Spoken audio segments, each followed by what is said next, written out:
নতুন বিদেশ আসছেন, ৩-৪ বছর দেশে যান নাই, টাকা কিছু জমাইছেন, তাই তো?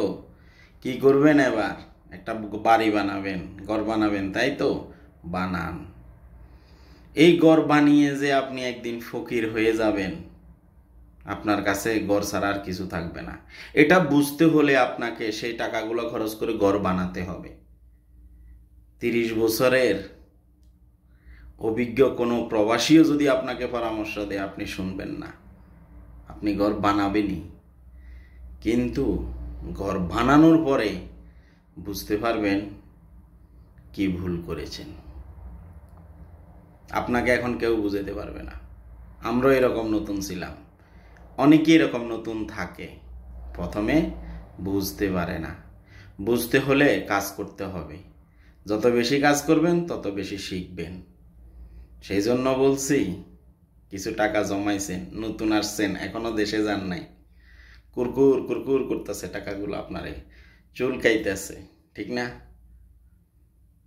খুব খুশি লাগতেছে, ঘর করে ফেলবেন, একটা ঘর করে ফেলি, অন্তত মাথা গোজার ঠাঁই হবে, এই সব চিন্তা।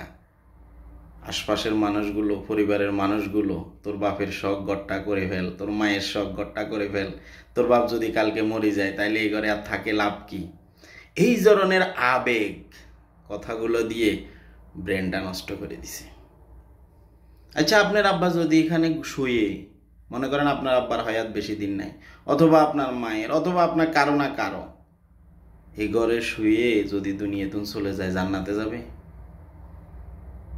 বলেন, জান্নাতে যাবে? হ্যাঁ, চেষ্টা করুন। মা বাপকে ভালো রাখার জন্য প্রত্যেকেই চেষ্টা করে। ঘর না করে ব্যবসা করুন, ঘরের টাকা দিয়ে ব্যবসা করুন, কোনো কাজ করুন।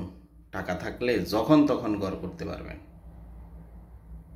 আর যদি বিশ্বাস না হয়, ঘর করে ফেলুন, কাজ করুন, অভিজ্ঞতা অর্জন করুন। কারো থেকে বুদ্ধি নিতে হবে না, যেহেতু শুনবেনই না কথা, বুদ্ধি দিয়ে লাভ কি?